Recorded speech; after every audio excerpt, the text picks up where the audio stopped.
Então, irmãos queridos, vamos à palavra de hoje. Abre a sua Bíblia no Velho Testamento, 1 Samuel, capítulo 17. Então, Gênesis, Êxodo, Levítico, Números, Deuteronômio, Josué, Juízes, vai lá, até chegar em 1 Samuel, capítulo 17. Esse capítulo aqui, ele vai falar sobre Golias, o desafio de Golias, né? Todos já abriram? Então nós vamos ler muita coisa desse capítulo, dividido nos versículos. Então eu vou falando e você vai acompanhando, tá? Todos já acharam? Posso ler? 1 Samuel, capítulo 17, versículo 1. Ajuntaram os filisteus as suas tropas para a guerra e congregaram-se em Socó, que está em Judá, e acamparam-se em Socó e Azeca, em Efés e Damim. Porém Saul e seus homens, e os homens de Israel se ajuntaram e acamparam no vale de Elá, e ali ordenaram a batalha contra os filisteus. Pausa. Saul foi o primeiro rei de Israel. Israel não tinha um rei. E eles pediram um rei para Deus, e Deus deu Saul. Eles estão numa batalha contra os filisteus. Os filisteus eram inimigos terríveis e sempre lutavam contra Israel. Versículo 3. Estavam estes num monte do lado da Lém, e os israelitas no outro monte, do lado da Quém, e entre eles o vale. Então saiu do arraial dos filisteus um homem guerreiro, cujo nome era Golias, de Gate, de altura de 6 côvados e 1 palmo. Para um pouquinho.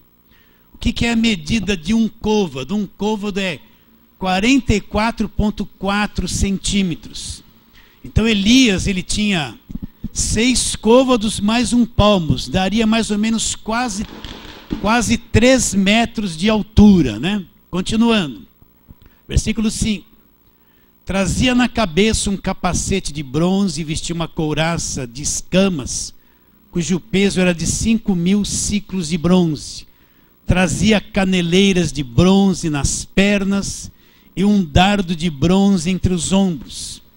A haste da sua lança era como o eixo de um tecelão, e a ponta da sua lança 600 ciclos de ferro, e diante dele ia o escudeiro. Parou, clamou às tropas de Israel e disse-lhes: para que saís formando-vos em linha de batalha?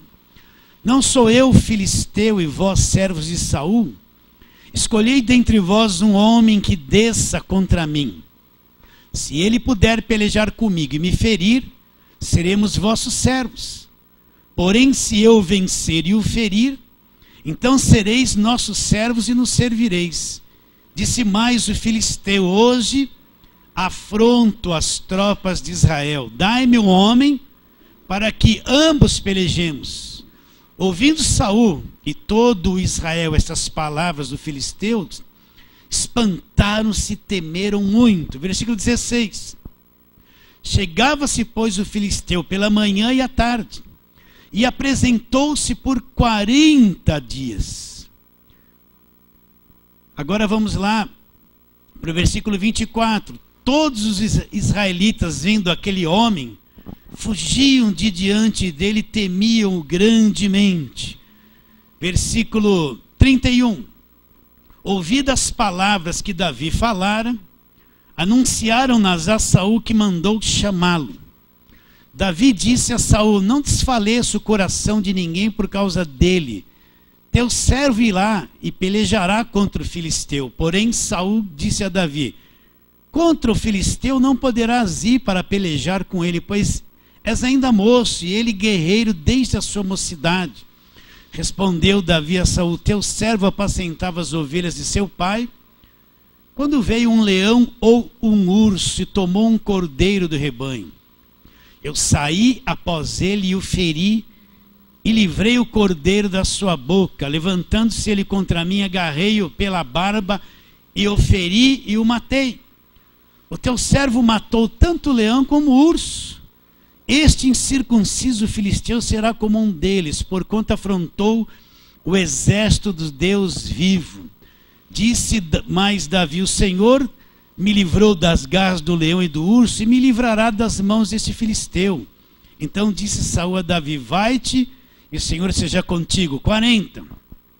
Tomou o seu cajado na mão e escolheu para si 5 pedras lisas do ribeiro e as pôs sobre o alforje de pastor que trazia, a saber, no surrão, e lançando mão da sua funda foi-se chegando ao filisteu. 41. O filisteu também se vinha chegando a Davi, e o seu escudeiro ia diante dele. Olhando o filisteu e vendo a Davi, o desprezou, porquanto era moço, ruivo e de boa aparência. Disse o filisteu a Davi: sou eu algum cão, para vires a mim com paus? E pelos seus deuses amaldiçoou a Davi. A maldição pegou em Davi? Ele amaldiçoou a Davi. A maldição pegou em Davi? Não. Por quê? Porque Davi era um servo de Deus. A maldição pegou em Davi? Não. Por quê? Porque Davi é um servo de Deus. Continuando. Disse mais o filisteu a Davi: venha a mim e eu darei a tua carne às aves dos céus e às bestas feras do campo. Davi, porém, disse ao filisteu: tu vens a mim com espada e com lance e com escudo, eu, porém, vou contra ti em nome do Senhor dos exércitos, o Deus dos exércitos de Israel, a quem tens afrontado. Hoje mesmo o Senhor te entregará nas minhas mãos, ferir-te-ei, tirar-te-ei a cabeça, e os cadáveres do arraial dos filisteus darei hoje mesmo nas aves dos céus e as bestas feras da terra, e toda a terra saberá que há Deus em Israel. Saberá toda esta multidão que o Senhor salva, não com espada, não com lança, porque do Senhor é a guerra, ele vos entregará nas nossas mãos. Sucedeu que, dispondo-se o filisteu a encontrar-se com Davi, este se apressou e, deixando as suas fileiras, correu de encontro com o filisteu. Davi meteu a mão no alforje, tomou dali uma pedra e com uma funda lhe atirou, e feriu o filisteu na testa. A pedra encravou-se-lhe na testa e ele caiu com o rosto em terra. Assim prevaleceu Davi contra o filisteu com uma funda e com uma pedra. E o feriu e o matou, porém não havia espada na mão de Davi. Pelo que correu Davi, lançando-se sobre o filisteu, tomou-lhe a espada, desembaiou-a e matou, cortando-lhe com ela a cabeça. Vendo os filisteus que era morto seu herói, fugiram. Uma longa leitura. Vamos orar. Deus, tira o véu da nossa mente. Eu quero orar pelos irmãos que estão nos vendo lá pela internet, Senhor. Tira o véu da mente deles. Queremos ver, Senhor. Queremos enxergar. Me dê aquela manifestação do teu Espírito que esclarece, que ensina, que tira o véu. É isso que eu preciso. Não preciso de sabedoria humana. Só preciso da voz do teu Espírito no meu coração. Assim nós oramos pela fé, acreditando em nome de Jesus. Amém. Muito bem, queridos. Esse fato todo tem sido pregado há muitos séculos. A história de Davi, um moço que derrubou o gigante Golias. Mas depois que Davi derrubou o gigante Golias, presta atenção, nunca mais o gigante Golias se levantou. Nunca mais ninguém falou nada a respeito de um gigante Golias vivo, afrontando a igreja de Deus ou o povo de Israel. Se você procurar o Novo Testamento inteirinho, nenhum dos apóstolos nunca fez campanha para derrubar gigante, dizendo que gigante Golias estava de pé. Uma vez eu vi uma campanha sendo feita num determinado lugar. Fizeram um gigante de papelão e puseram um montão de pedrinha no altar, pedrinha ungida. E diziam assim: olha, o gigante está na sua vida, mas hoje ele vai cair. E cada um passava, pegava uma pedrinha daquela e jogava num gigante de papelão. E quando acertava o gigante, pronto, os gigantes da tua vida caíram. Ninguém do Novo Testamento fez campanha contra Golias. Paulo nunca falou nada de um gigante que tem que ser derrubado. Mas, no entanto, esse texto infunde medo. Por quê? O que Golias fazia? Durante 40 dias ele aparecia de manhã e à tarde. Então, quando o povo de Israel estava acordando, aparecia aquele homem, gritava e afrontava todo mundo, e todo mundo tinha medo dele. À tardezinha, quando eles estavam cansados e iam dormir, aparecia aquele homem, gritava, afrontava todo mundo, e todo mundo tinha medo dele. Ele trabalhava na base do medo, para acuar o povo de Israel. Durante 40 dias ele fez esse tipo de coisa. Então, muitas vezes esse texto é usado para infundir medo. A pessoa vem na igreja: pastor, eu estou com um problema assim. Olha, você tem um Golias na sua vida. Você precisa fazer uma campanha para derrubar. Incute um medo na cabeça das pessoas. Incute uma guerra imaginária na cabeça das pessoas, como se Golias estivesse de pé. E tem muitos pregadores que ressuscitam Golias toda hora. Toda hora tem um Golias na igreja, tem um Golias enfrentando a família, tem um gigante e que precisa ser derrubado. E quantas campanhas são feitas? Vamos derrubar Golias, né? Vocês entendem o que eu estou dizendo ou não? Mas eu afirmo, Golias caiu e nunca mais se levantou. Golias caiu e nunca mais se levantou. Jamais eu faria aqui diante de vocês uma campanha para derrubar gigantes. Por quê? Porque todos os gigantes que existiam, toda oposição que existia, Jesus já derrubou na cruz. O gigante Golias já caiu há muito tempo e nunca vai se levantar. Agora eu posso criar uma guerra imaginária na tua mente, fazer você crer num Golias imaginário. Imagine para o crente novo que está vindo na igreja, vai pedir um aconselhamento. Estou numa luta, aí vão falar para ele: tem um Golias diante de você, você precisa derrubar. Infunde um medo terrível na cabeça dessa pessoa. Ele vai ver oposição e Golias em todo lugar que ele for. Mas eu afirmo para você que todo gigante que existia caiu na cruz do Calvário, no Cristo crucificado. Você acredita nisso? E como Davi venceu o gigante Golias? Nós lemos a história toda aqui. Ele pegou uma pedra lisa, pôs na funda, e quando ele atirou, cravou-se-lhe na testa do gigante Golias, aquele homem de quase 3 metros, ele caiu. Não pensa que foi a pontaria de Davi que era perfeita. Davi, quando lançou aquela pedra, Deus já direcionou ela direto para a testa do gigante. E aquela pedra cravou bem na cabeça de Golias. E Golias veio por terra e nunca mais se levantou. No Novo Testamento inteiro, nunca vi os apóstolos pregar a respeito de Golias, que ele estava de pé, fazendo oposição para a igreja. Está bem claro isso na sua mente? Agora, esse episódio passou, mas a verdadeira pedra não foi Davi que lançou para derrubar os gigantes. A verdadeira pedra quem lançou foi Deus. Você acredita nisso? Então, Deus lançou uma pedra aqui na terra, e essa pedra acertou a cabeça do gigante definitivamente e nos trouxe uma vitória total. Quem é essa pedra? Essa pedra é Jesus. Então vamos na palavra de Deus, vamos para o Novo Testamento agora. Vamos encontrar essa pedra aqui. Primeira carta de Paulo aos Coríntios, vamos lá. Primeira carta de Paulo aos Coríntios, capítulo 10. Quantas vezes esse texto ele é usado para oprimir as pessoas? Tem pregadores que as pregações deles põem mais medo, põem obstáculos. Eles são criadores de obstáculos na mente da pessoa. E quando você vê pessoas debaixo desse domínio, você vê as pessoas amarguradas, debaixo de jugo, triste. Sempre tem muito obstáculo, sempre tem muito gigante, sempre tem muita coisa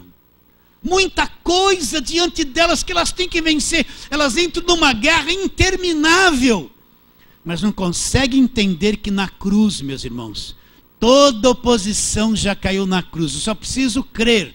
Então vamos encontrar a pedra no Novo Testamento. Primeira carta de Paulo aos Coríntios, capítulo de número 10. Vamos lá. Olha o que Paulo fala a respeito disso. Vamos ler ali, primeira carta de Paulo aos Coríntios, capítulo 10. versículo de número 4. Ele diz assim, vamos ler desde o versículo 1.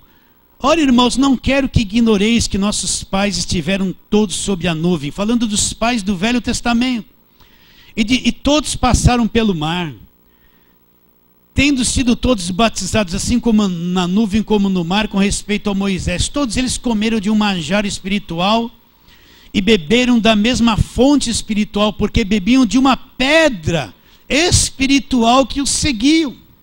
E a pedra era? Então a verdadeira pedra é Jesus Cristo. A pedra lançada por Deus para derrubar gigantes, para derrubar as fortalezas do medo, do pecado, para derrubar o diabo. Essa pedra é Jesus Cristo. E não é lançada por homem, não foi encontrada em nenhum ribeirão. Essa pedra veio das regiões celestiais, é o verbo que se fez carne. Essa pedra é o Senhor Jesus Cristo. Então Paulo fala, a pedra espiritual que o seguiu, e a pedra era o quê? Era Cristo. Agora vamos para o Atos capítulo de número 4, vamos lá. Atos 4. Nós vamos encontrar esta pedra, pedra mandada por Deus. A pedra de Deus que derrubou todos os gigantes. A partir do versículo, vamos ler do versículo 10 em diante. Ele diz assim, Atos 4:10.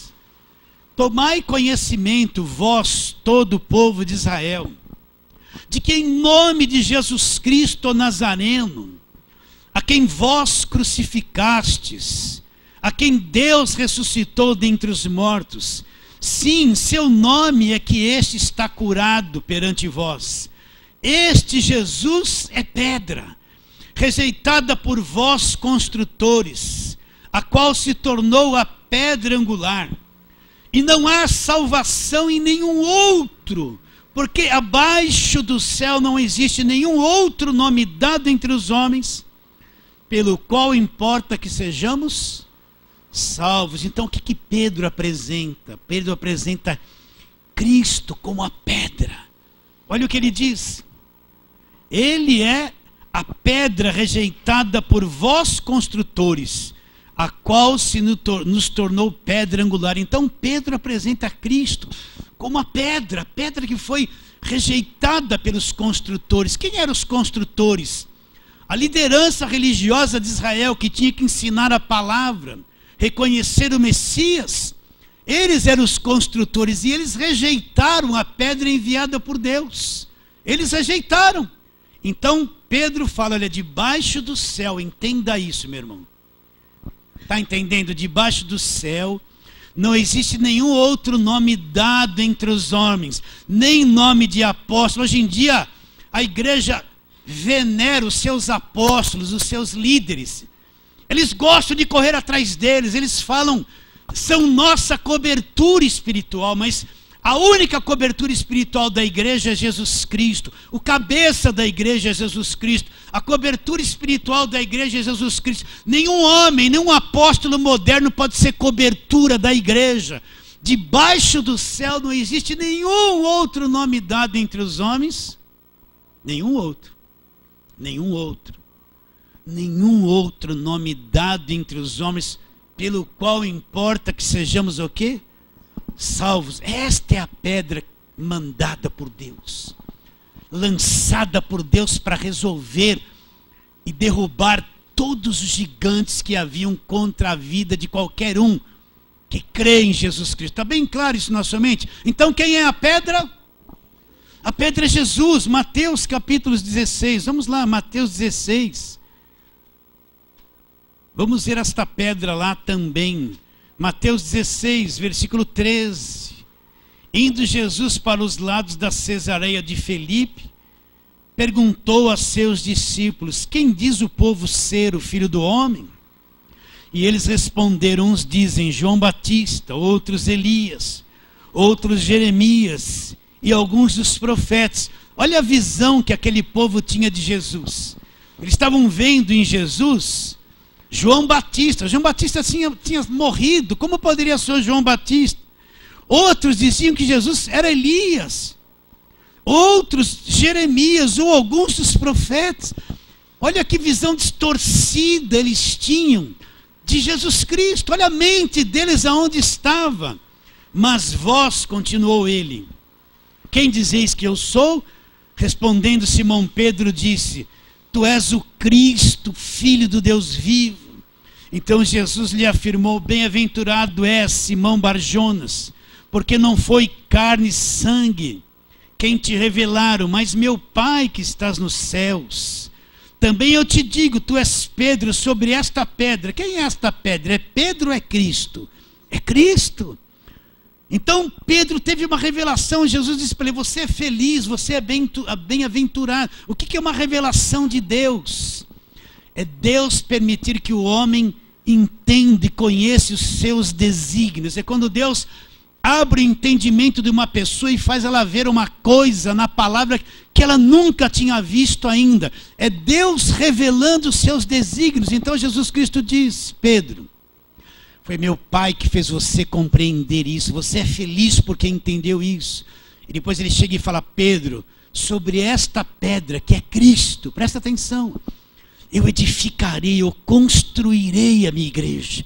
Então Cristo é o fundamento, é a pedra, é o alicerce da construção. Nenhum apóstolo pode ser alicerce da igreja. Cristo é a pedra, o alicerce, o fundamento da construção da igreja.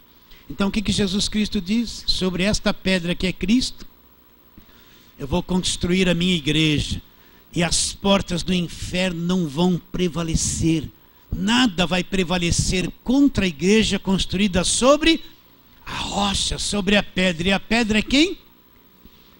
É Cristo. Você entende isso, queridos? Então, olha, nada que o homem pudesse fazer removeria a culpa do pecado que existia sobre a humanidade.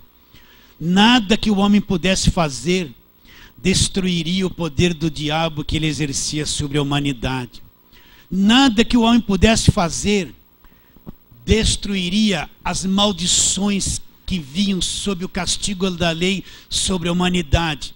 Nenhuma religião, nenhum religioso, nenhum jejum, nenhum voto, nem subir no monte, nem descer do monte, nada disso pode desfazer e destruir o que o pecado trouxe para cima da humanidade.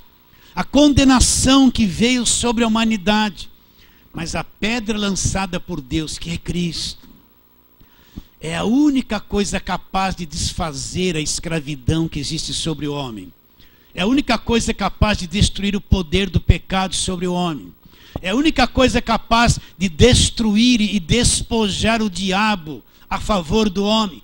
É a única coisa capaz. O que liberta o homem, meus irmãos, não é a água orada, não é campanha, não é o quanto ele gritou, não é o quanto jejuou, quanto deu de dinheiro deixou de dar, quanto puseram a mão na cabeça dele. O que liberta o homem é Jesus Cristo e esse crucificado.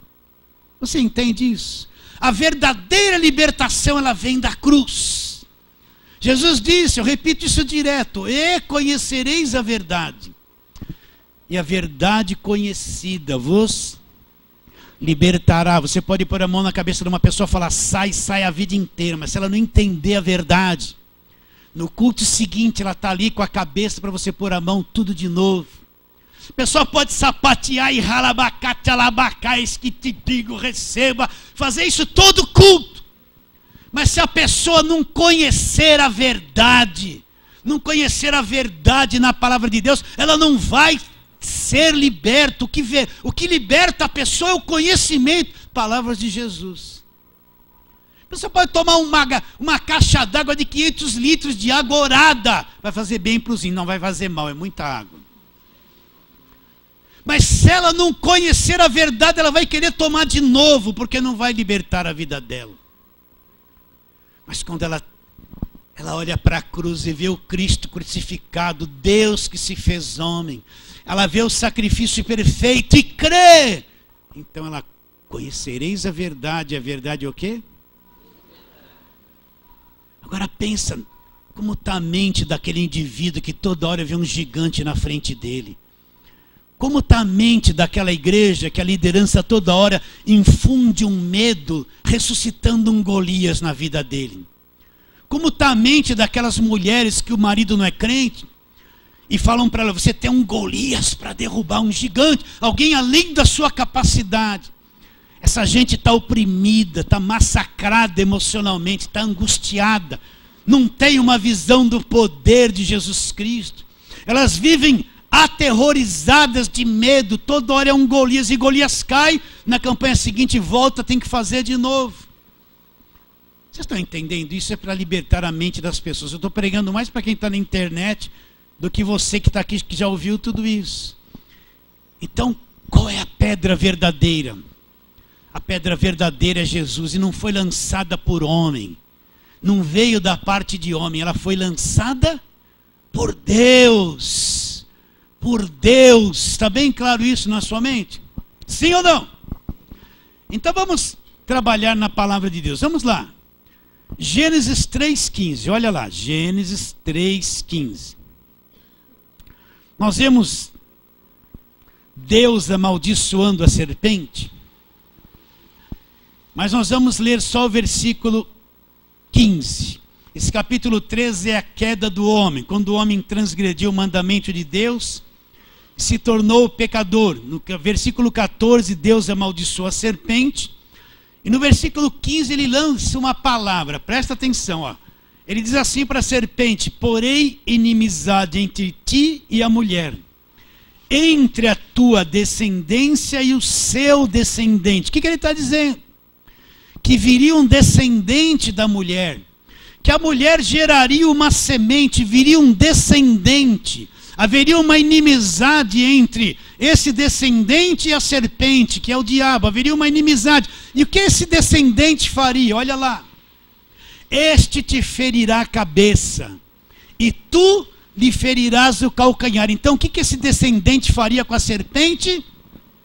Aonde Golias foi ferido? Na cabeça. Esse descendente quem é? Essa pedra lançada por Deus. O que ele faria com a serpente? Feriria a serpente aonde? Na cabeça. E ele seria ferido no calcanhar, porque ele iria para a cruz. Então era uma promessa logo no começo, de que da semente da mulher viria alguém. Viria alguém que feriria a serpente na cabeça. Você acredita nisso? Sim ou não? E ele veio. E ele veio. Vamos lá, e aonde aconteceu isso? Na cruz. Então quando Jesus vai para a cruz, entenda isso. O que ele tomou sobre ele? Ele tomou as nossas maldições, os nossos pecados, as nossas transgressões, o nosso velho homem, a nossa culpa, o nosso castigo. Tudo ele tomou ali na cruz do Calvário. E é ali que a serpente é ferida na cabeça. É ali que o diabo foi despojado e destruído, conforme nós vamos ver na palavra de Deus. Mas vamos em frente. Colossenses capítulo de número 2. Repito muito isso e vou repetir muito isso. Colossenses 2. Vamos ver as coisas que aconteceram na cruz, né? Então Colossenses 2. Versículos 14 e 15. Você já sabe isso de cor, mas ouça isso de novo. Não deixa a tua mente falar: mas eu já sei isso. Não, calma, deixa no Espírito acontecer. E tendo cancelado, presta atenção, e tendo cancelado o escrito de dívida que era contra nós, e que constava de ordenanças, o qual nos era prejudicial, presta atenção, removeu inteiramente, encravando aonde? Na cruz. Então o escrito de dívida, o que era esse escrito de dívida? A lei. A lei que apontava o homem como pecador, incapaz de cumpri-la. A lei que condenava o homem, que punha o homem debaixo de cativeiro, de condenação. Era o escrito de dívida. Cristo tomou esse escrito de dívida e cancelou, desfez, acabou com ele aonde? Na cruz. Nos era prejudicial, nos condenava. Mas Cristo pegou esse escrito de dívida e quando ele vai para a cruz, ele crava e desfaz o escrito de dívida na cruz. Por quê? Porque ele tomou sobre si a nossa culpa. Então foi desfeito. Se você é um crente verdadeiro, nasceu de novo, não tem nenhuma dívida sobre a tua cabeça. A sentença que era contra você foi removida pelo Senhor Jesus na cruz. Você não deve nada. Você não tem que pagar preço por nada. Porque o que você devia, está escrito isso aqui, você acredita ou não? O que você devia, a tua culpa, os teus defeitos, as tuas transgressões, a tua condenação, aquilo que te condenava, foi cravado na cruz, acabou. Acabou, é a mesma coisa que o indivíduo devendo muito dinheiro, não tem com que pagar. Alguém que é muito rico se compadece dele, vai lá e paga a dívida por ele. Ele recebe aquele enorme benefício, a partir desse momento ele não deve mais nada. Então tudo que nós devíamos, presente, passado e futuro, tudo que nós devíamos, ouça e creia. Você tem que crer. O escrito de dívida foi pago na cruz do Calvário através da morte do Senhor Jesus. Está escrito isso? Se está escrito é verdade. Mas eu não encontro isso na lei, pastor. Não vai encontrar. Eu não encontro isso no Velho Testamento. Não vai encontrar, porque Jesus não tinha passado pela cruz. No Velho Testamento é só uma promessa de um futuro que viria. Não vai encontrar.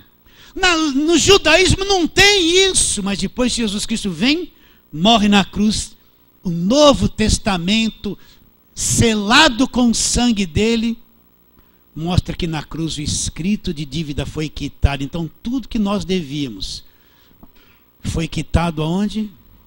Na cruz. Vocês estão entendendo? Sim ou não? Foi quitado. Então, essas pregações de que você não fez isso, está devendo, você não fez aquilo, esse jugo que é jogado em cima da igreja, a igreja está sempre devendo alguma coisa, está sempre por fazer alguma coisa. A igreja tem gente consumida por tanta coisa que faz, que não consegue cumprir, se sente condenado. A igreja está cheia de pregador da condenação, que o tempo todo prega condenação, cobra, condena, só prega isso. Sabe por que ele faz isso? Que ele não crê que na cruz o escrito de dívida foi pago. Foi pago. Sim ou não? Foi pago. Pastor, minha cabeça não entende muito isso. Mas acredite no coração. Leia esse texto de Colossenses 2, 14 e 15. E que mais? Olha lá o versículo seguinte. Olha lá. E despojando os principados e potestades, publicamente os expôs ao desprezo, triunfando deles na cruz. Tem uma tradução que fala em si mesmo, mas eu prefiro essa, na cruz. Então o que é despojar? É privar de posse, tomar o território, destituir de autoridade, ter domínio.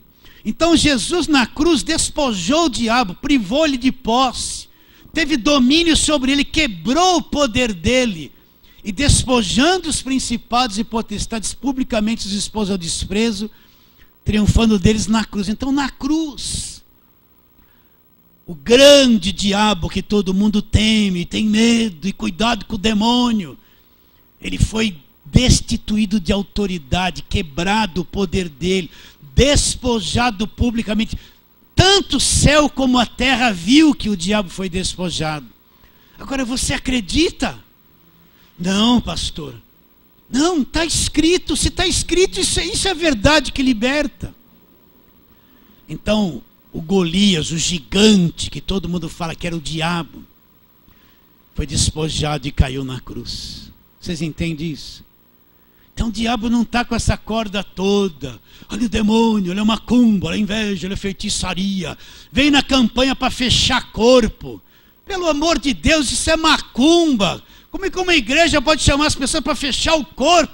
Nosso corpo já é selado com o Espírito Santo. Não precisa de nada dessas coisas. Isso é macumba. Não é evangelho. É macumba, não é? Não é o evangelho. Então aquele que não conhece isso, ele vai lá tomar uma unção para fechar o corpo. Macumba pura, isso nunca foi evangelho, meus irmãos. Vocês estão entendendo? Então o que aconteceu na cruz? O escrito de dívida foi cancelado e desfeito, e lá o diabo foi despojado. Agora eu estou te lendo isso aqui, eu não estou inventando. Eu não estou aqui fechando os olhos, estou tendo uma visão, né? Não estou nada disso, gente. Eu estou te lendo a verdade. Olha, isso aqui é a boca de Deus que está escrito aqui. Ó. Quer ver Deus falar? Quer ver Deus falar? Não fica assim. Não, isso aí é o homem que fala. Muitas vezes ele conhece a vida da pessoa, está revelando o que ele já conhece. É uma farsa. Quer ver Deus falar? Sem pulinho, sem saltinho. Tendo cancelado o escrito de dívida que era contra nós e que constava de ordenanças que nos era prejudicial, removeu inteiramente encravando na cruz e despojando os principados e potestades, publicamente os expôs ao desprezo, triunfando deles aonde? Está aqui, Deus falou, você acredita ou não? Acreditam? Hebreus 2,14, vamos lá, Hebreus 2,14.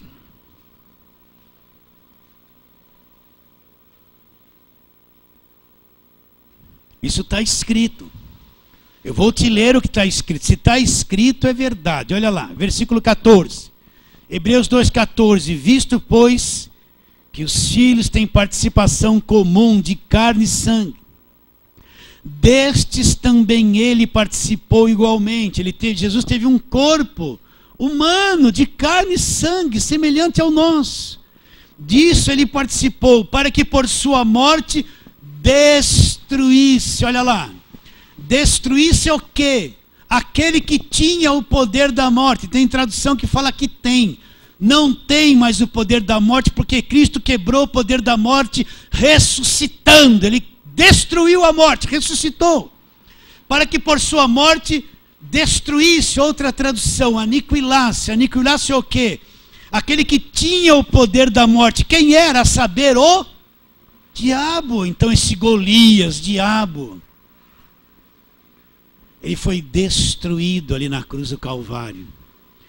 Se você viveu anos debaixo de igreja de lei, você olha assim para mim, você fica até com medo que eu falo essas coisas. Dá uma coisinha assim. Ainda mais quando eu imito umas línguas falsas aqui. Você viu como é fácil imitar língua falsa? Não é fácil? Eu te enganei quando eu fiz assim, né? Quase você deu um glória aí, não é? Quase você falou, ô glória, ó Deus falando, né? Fez isso? Quase você fez, hein? Estou brincando, queridos. Olha. Você está rindo por quê? Você viu como é fácil fazer essas coisas? Agora eu perdi o que eu estava falando aqui. Hebreus, eu sei que era Hebreus, mas onde eu parei? Entenda isso, ali na cruz, o diabo foi destruído. O diabo não quer que a igreja descubra que ele é um derrotado, um fracassado. O diabo não quer que o crente creia que é um liberto do império das trevas. Ele quer ser sempre grande. Então ele levantou um monte de ministros que só engrandecem o diabo. Eles começam o culto falando do demônio, acabam o culto falando do demônio. Eles trouxeram para dentro da igreja a feitiçaria, a macumba, o sal grosso, as águas, as plantas, as sarças. E o diabo gosta disso. Quanto mais engrandecem ele, mais a igreja fica acuada com medo dele, fazendo campanha para ser liberto daquele a quem Deus já libertou. Está bem claro isso? Eu não sei, estou com ele aqui. Então ali na cruz, presta atenção, meu irmão. Tudo isso é para falar a mesma coisa. Todos os Golias que existiam, todas as muralhas que existiam, todos os obstáculos, tudo que estava entre nós e Deus, que era oposição, Cristo na cruz do Calvário destruiu, abriu uma porta nova, um novo e vivo caminho pelo sangue derramado. Agora nós não estamos aqui lutando para derrubar coisas, nós estamos aqui crendo em Jesus Cristo, o grande e poderoso, que já derrubou por nós, que já desfez tudo por nós. Você crê nele, ele não é o seu Salvador. Como eu creio nele, não acredito no que ele fez na cruz. Eu li o que ele fez para você, para que por sua morte destruísse quem? O que tinha o poder da morte. Quem é que tinha o poder da morte? A saber, então ele destruiu o diabo. Então, para nós que somos igreja, isso é real. Para nós que somos igreja, é a nossa vida, essas palavras. Para nós que somos igrejas, é a liberdade do evangelho, crer nessas coisas. Para nós que somos igrejas, não estamos acuados com medo de gigante, amedrontados, porque todos os gigantes caíram na cruz, nunca mais se levantaram. Nunca mais. Você crê nisso que eu estou te dizendo? Agora vamos lá, Gálatas. E as maldições, pastor? A pessoa é crente, ela vai com um problema na igreja, a primeira coisa que vão falar para ela, isso é maldição. Primeira coisa.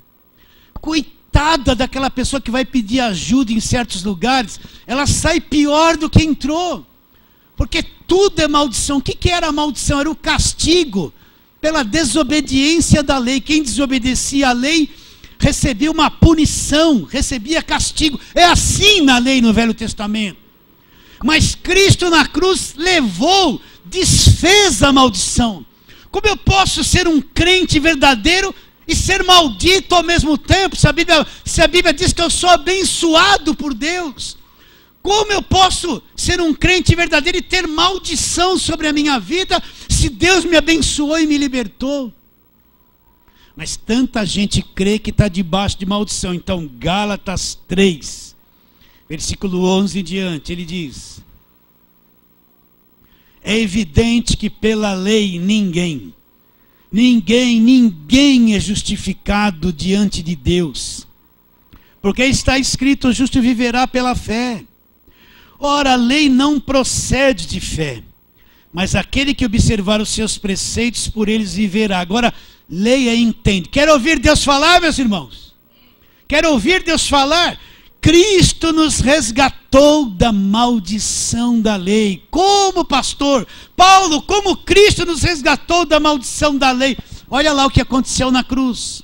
Fazendo-se ele próprio maldição em nosso lugar. Então entenda, ali na cruz, toda a maldição que pesava sobre a humanidade, entenda, todo aquele castigo da lei, aquelas maldições do Velho Testamento, Cristo se fez maldito, ele absorveu sobre ele, ele puxou sobre ele todas as maldições da lei, o castigo, porque Isaías disse: o castigo que nos traz a paz estava sobre ele, porque ele foi castigado, todas as maldições da lei. Cristo trouxe tudo para si e ele se fez maldição no nosso lugar. Como um crente salvo pode estar debaixo de maldição?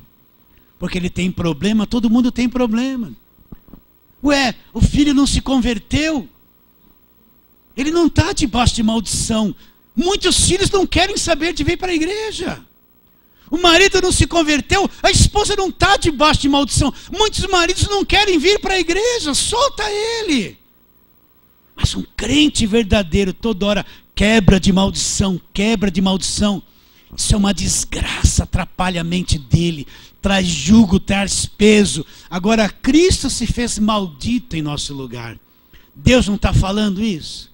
Quer ouvir Deus falar de novo? Eu vou ler para você. Cristo nos resgatou da maldição da lei. Como, pastor? Fazendo-se ele próprio maldição em nosso lugar. Porque está escrito: maldito todo aquele que for pendurado no madeiro, para que a bênção de Abraão chegasse aos gentios em Jesus Cristo, a fim de que recebêssemos pela fé o quê? O Espírito prometido. Então a bênção de Abraão é o Espírito Santo que havia sido prometido, não é as riquezas que ele teve. É o Espírito Santo que todos os herdeiros da promessa herdariam. Então Cristo se fez maldição. Creia, é pela fé. É pela fé. Então nenhuma maldição pode tocar na tua vida. Porque Cristo nos resgatou do castigo, da maldição da lei, e se fez maldição em nosso lugar. Esse gigante caiu ou não caiu? E nunca mais vai se levantar. Você aceita isso? Mesmo? Crê de todo o coração?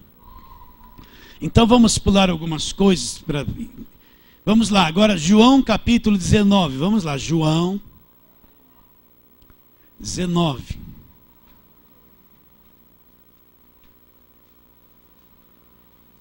Então João 19, vamos ler ali do 28 em diante.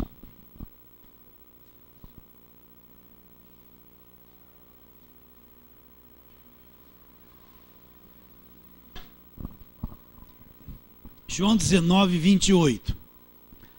Depois, vendo Jesus que tudo estava consumado, para se cumprir a escritura, disse: tenho sede. Olha, depois, vendo Jesus que tudo estava consumado, olha, tudo estava consumado, para se cumprir a escritura, disse: tenho sede.